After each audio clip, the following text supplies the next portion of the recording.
Well, when you say the solidarity is waning, I fully disagree. I think the decision on Friday to activate the ESM's pandemic crisis support is one more indication that there is solidarity.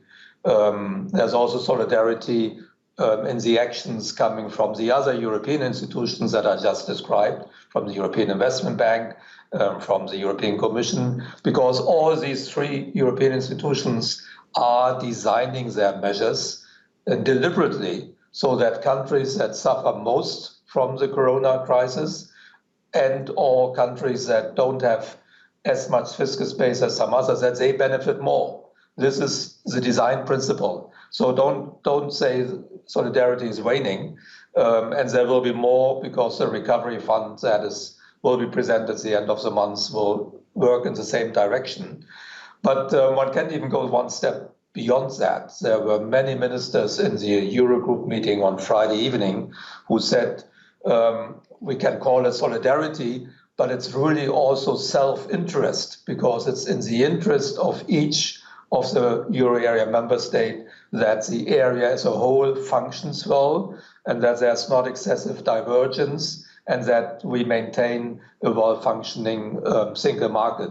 So this is happening. We have had solidarity for 60 years in Europe. It's often not fully recognized that the EU budget has every year transfers. Some people believe there are no transfers in Europe, which is just wrong. There are transfers. They are being increased now as a result of the crisis. So all this is happening. The court decision in Germany that you mentioned was not directed at what the ECB is doing now. It relates to a previous program.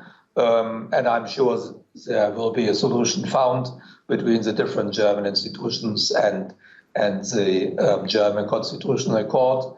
It is an important ruling, but they made it very clear that they don't consider what the ECB is doing is monetary financing.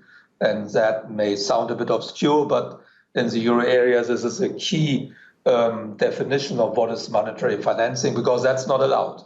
That is prohibited, and the court made it very clear that the ECB measures are not monetary financing of sovereigns, and the current PEP program was not subject. It may become subject in a few years of another court ruling, but at the moment I don't expect at all that the ECB will change its current approach.